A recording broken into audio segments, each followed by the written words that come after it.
नमस्कार दोस्तों, मैं हूं रंजीत झारिया और स्वागत करता हूं आप सभी का आरकेजे सिविल पाठशाला यूट्यूब चैनल पर। दोस्तों, आज 22 जून 2024 है और दिन है रविवार।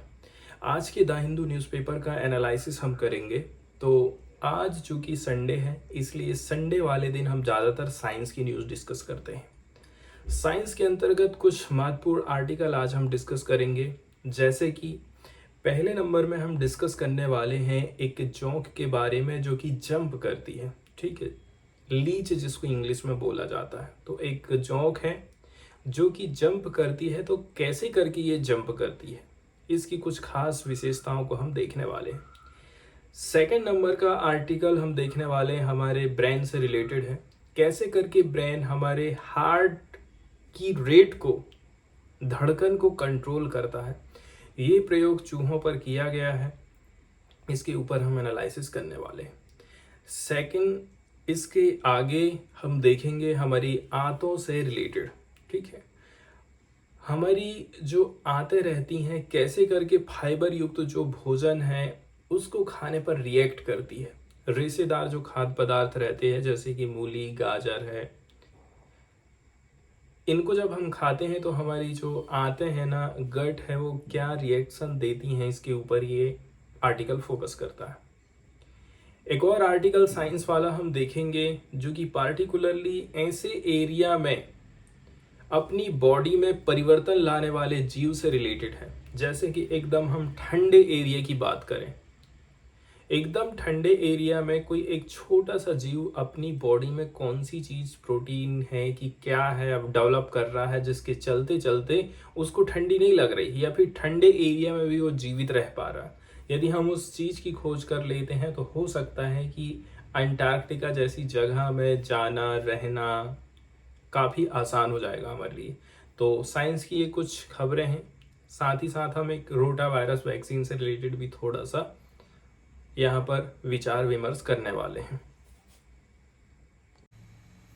यहाँ पर हम जो चर्चा करने वाले हैं दोस्तों, एक जोंक से रिलेटेड है। साइंस की ये पहली न्यूज़ आई है जिसको इंग्लिश में हम लीच बोलते हैं।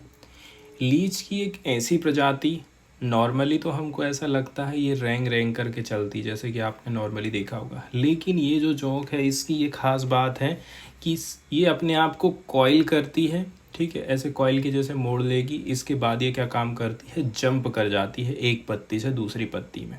इसके बाद वो फिर से उस पत्ते से लैंडिंग कर लेती है एंड अपने आप को क्या है, फिर से पुरानी वाली अवस्था में, लंबाई लंबे लंबे वाली जो अवस्था, उसमें ये अपने आप को रिकवर कर ली है। तो ये जो लीच है, जोंक है, इसके बारे में यहाँ पर चर्चा होने वाली है। तो एक नया अध्ययन आया है, एक वीडियो के माध्यम से ये चीज़ प्रस्तुत करी गई है कि जो स्थलीय जोंक है, कम से कम एक प्रजाति ऐसी है जो कि छलांग लगा सकती है, जंप कर सकती है।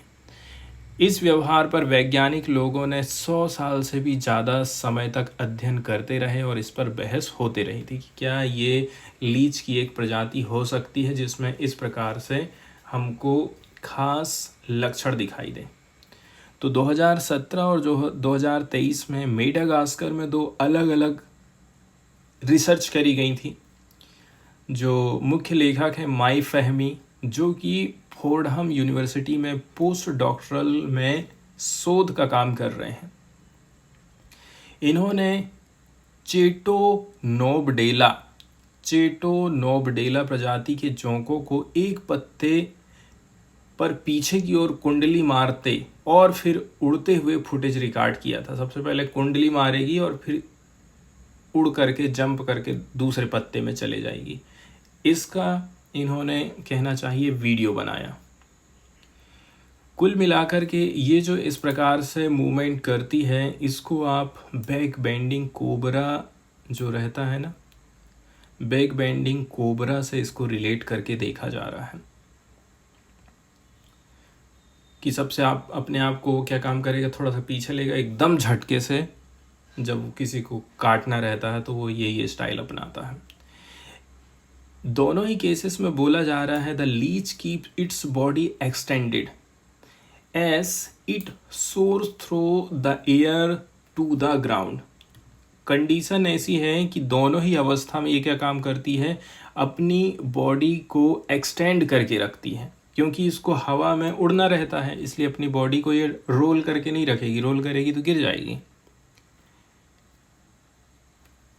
अब ये हमको जो है नॉर्मली एक और जो वो होता है ना, कहना चाहिए, इसकी तुलना करी जाती है दूसरे प्राणी से यदि हम करेंगे, ठीक है, जैसे कि सामान्य जो इंचवर्म वो लोग करते हैं ना, उससे, लेकिन इसकी गतिविधि अलग मानी जाती है।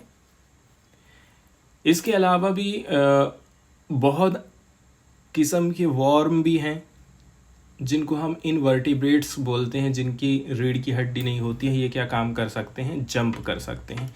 इनके एग्जाम्पल आप देख सकते हैं, इसमें है लेगलेस लार्वा ऑफ गाल मिजेस, ये एक जंतु है, ठीक है, which assume a loop posture before propelling themselves into the air. ये लोग भी अपने आप को लूप बना लेते हैं जब इनको एयर में कूदना रहता है।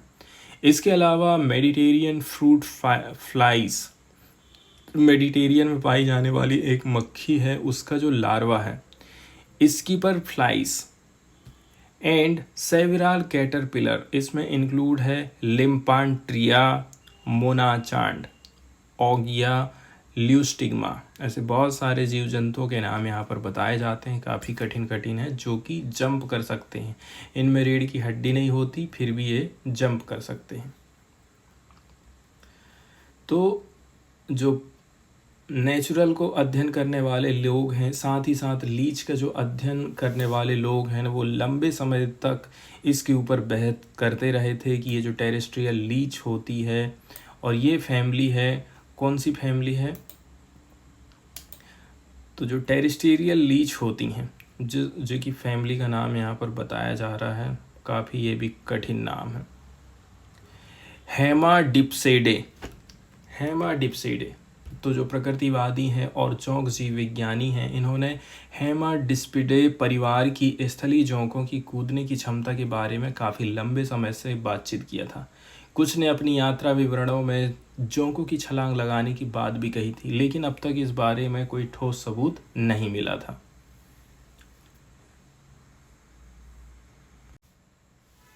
इस आर्टिकल में हम चर्चा करेंगे कि कैसे करके हमारे जो हार्ट की रेट रहती है उसको कंट्रोल किया जा सकता है ब्रेन के माध्यम से। तो ये अध्ययन चूहों के ऊपर किया गया था। चूहों के ऊपर करने के बाद हम समझ पाए हैं कि हमारा दिमाग भी हमारे हार्ट की रेट को कंट्रोल कर सकता है। नॉर्मली तो हमको ऐसा लगता है कि जो हार्ट की रेट होती है, हृदय की धड़कन की जो गति है, प्रीडोमिनेंट तरीके से कंट्रोल करी जाती है ऑटोमेटिक नर्वस सिस्टम के माध्यम से, ठीक है। ऑटोमेटिक तंत्रिका जो तंत्र है हमारा, वो उसको कंट्रोल करता है, लेकिन इसको हम इंटेंशन रखें कि भाई हमें चेंज करना है, तो इसको आप चेंज कर सकते हैं ट्रेनिंग के माध्यम से। ये हमको पता चला है, for example as people do in free diving, ठीक है। एग्जाम्पल यहाँ पर बताया जा रहा है कि जिस प्रकार से उदाहरण के लिए लोग फ्री डाइविंग में करते हैं, ट्रेनिंग यदि दे दिया जाए ना, तो आप कंट्रोल कर सकते हैं। एक स्टडी कंडक्ट कराई गई थी रैट्स में, जिससे हमको पता चला है, ठीक है, एक स्टडी जो कंडक्ट कराई गई थी, that learn to reduce their heart rate provide insight into how this work. तो ये जो स्टडी हुई है चूहों के ऊपर में, इससे हम लोग समझ पाए हैं। तो ये जो अध्ययन किया गया था चूहों के ऊपर, जो अपनी हृदय गति को कम करना सीख गए थे, इस बारे में जानकारी हमको देता है कि ये कैसे काम करेगा।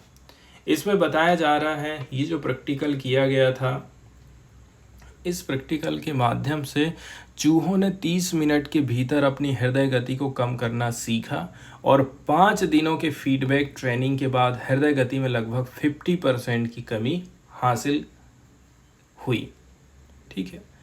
जो कि ट्रेनिंग अवधि के बाद कम से कम 10 दिनों तक बनी रही थी। तो सबसे पहले तो कम किया गया और फिर ये जो चीज़ है आगे तक भी बनी रही, ऐसा प्रैक्टिकल किया गया है चूहों के ऊपर।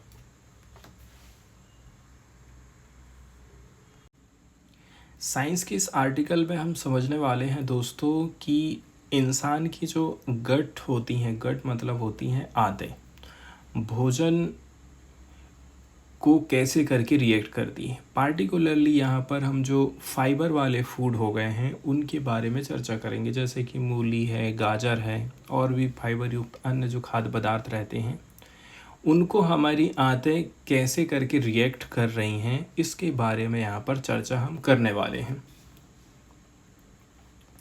तो 10 जो वॉलंटियर हैं उनके ऊपर ये प्रयोग किया गया था। इनको अलग अलग किस्म की डाइट दी जाती हैं और इनके ऊपर ये अध्ययन किया जाता है।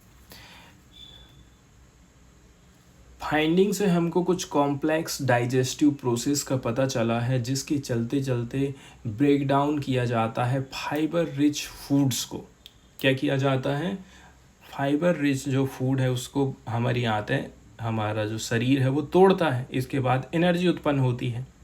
As they travel through the gut, आंत से होते हुए जब ये गुजरते हैं ना, तो उस समय में ब्रेक डाउन होता है फाइबर रिच फूड का। एंड बोला जा रहा है so those food support the release of a gut hormone named PYY that suppress appetites. एक चीज़ ये भी पता चल रहा है कि इस प्रकार के जो फूड होते हैं वो भूख को दबाने का काम करते हैं। साथ ही साथ यहाँ पर एक नया हार्मोन हमको देखने को मिल रहा है, PYY नामक नामक हार्मोन का स्त्राव को ये खाद्य पदार्थ बढ़ावा देते हैं और ये भूख को दबाने का काम करता है। एक चीज़ और यहाँ पर ये बोली जाती है कि रिसर्च से ये सजेशन मिला है, जो फाइबर युक्त फूड का शेप रहता है ये कोई इम्पोर्टेंट नहीं है कि उसका शेप कैसा है, यदि इस हार्मोन रिस्पॉन्स को हमको इवोक करना है या फिर जगाना है। तो नेक्स्ट जो साइंस का आर्टिकल है, ये जो कोल्ड ब्लडेड वर्म्स रहते हैं, ये देखिए पिक्चर में आपको दिखाई दे रहे हैं, इस प्रकार के जो जीव जंतु रहते हैं इनकी बॉडी में किस प्रकार का बैक्टीरियल प्रोटीन पाया जाता है जिसके चलते चलते ये लोग जीवित रह पाते हैं, उसके ऊपर ये अध्ययन किया गया है। Cold blooded Antarctic marine worm की बात करें, ठीक है, ये डिपेंड करती हैं 2 जेनेरा ऑफ बैक्टीरिया, 2 प्रकार के बैक्टीरिया के जेनेरा के ऊपर ये निर्भर हैं। ये लोग प्रोड्यूस कर पाते हैं क्रायोप्रोटेक्टिव प्रोटीन इसको बोला जाता है। ये किस प्रकार से काम करता है? ये लाइक बायोलॉजिकल एंटी फ्रीज के तौर पर काम करता है ताकि ये जीव जंतु सरवाइव कर सकें हार्श पोलर वाटर, इतना कहना चाहिए ठंडा पानी रहता है, इस ठंडे पानी में भी ये लोग जीवित क्यों रह पा रहे हैं? क्योंकि ये जो cold blooded Antarctica marine worms होते हैं ये बैक्टीरिया के ऊपर निर्भर हैं जो प्रोड्यूस करता है क्रायो प्रोटेक्टिव प्रोटीन। तो यहाँ पर सबसे इम्पॉर्टेंट चीज़ हमारे लिए क्या है? क्रायो प्रोटेक्टिव प्रोटीन्स है। ये चीज़ उत्पन्न हो रही उनके शरीर में, तब जा कर के ये लोग जिंदा हो पा रहे हैं। प्रोटियोमिक एग्जामिनेशन किया गया है जिससे पता चला है कि जो बैक्टीरिया से निकला हुआ कोल्ड सॉक प्रोटीन होता है, साथ ही साथ जो आइस बाइंडिंग प्रोटीन होते हैं, ये प्रेजेंट देखे गए थे nearly the same level as the worms own self made protein. तो ये लोग जो खुद बना रहे हैं वो वाला प्रोटीन और ये वाला प्रोटीन, दोनों की यहाँ पर तुलना करी जाती है, तो लगभग उनमें हमको समानता देखने को मिली है।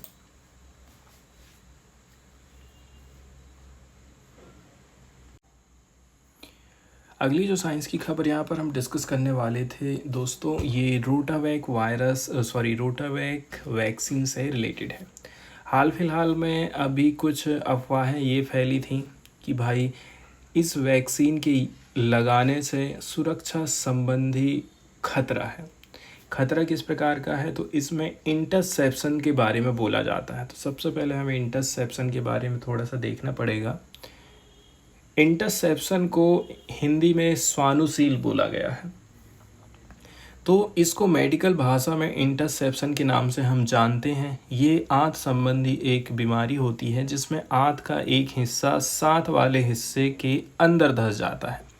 ऐसी स्थिति में आंत के अंदर मौजूद भोजन आगे नहीं बढ़ पाएगा। आपने खाना खाया है तो इस स्थिति में भोजन और जो लिक्विड है आंत में ही जमा होने लगते हैं और रिजल्ट स्वरूप प्रभावित हिस्से में इन्फेक्शन चालू हो जाता है। गंभीर मामलों में आंत के प्रभावित हिस्से के ऊतक क्षतिग्रस्त होने लग जाते हैं। साथ ही साथ इंटरसेप्शन लाइफ के लिए घातक स्थिति बन सकती है क्योंकि इससे प्रभावित टिश्यू में ब्लड नहीं पहुंच पा रहा है और शरीर के अंदर खून बह रहा है, इसलिए इंटरसेप्शन काफ़ी इम्पोर्टेंट हो जाता है। अब हम इंटरसेप्शन को क्यों डिस्कस किए हैं, क्योंकि ये जो रोटावैक वैक्सीन है ना, इसको लगाने से बोला जा रहा था कि इंटरसेप्शन की स्थिति उत्पन्न हो रही है, लेकिन अभी हाल फिलहाल में इस प्रकार का कोई भी कहना चाहिए केसेस हम नहीं देखे हैं। मतलब जो सुरक्षा संबंधी चेतावनी दी गई थी वो गलत थी।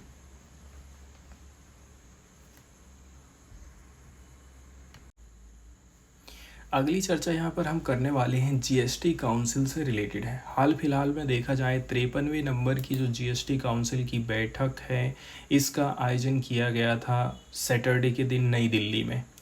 जीएसटी काउंसिल के माध्यम से ये निर्धारित किया जाता है कि भाई हम किसी चीज़ में वस्तु और सेवा में जीएसटी कितना लगाने वाले हैं। ठीक है, तो इसके बैकग्राउंड की यदि हम बात करें, goods and service tax regime, हम इसको लेके आए थे 122वें नंबर के संशोधन के माध्यम से, अमेंडमेंट के माध्यम से, जिसको इंट्रोड्यूस किया गया था पार्लियामेंट में सन 2016 में।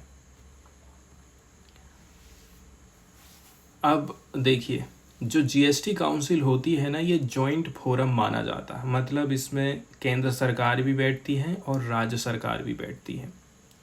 इसको सेटअप किया गया था राष्ट्रपति के द्वारा आर्टिकल 279A के माध्यम से, अनुच्छेद 279A1 नंबर का जो संविधान संशोधन किया गया था उसके माध्यम से इसको लाया गया था।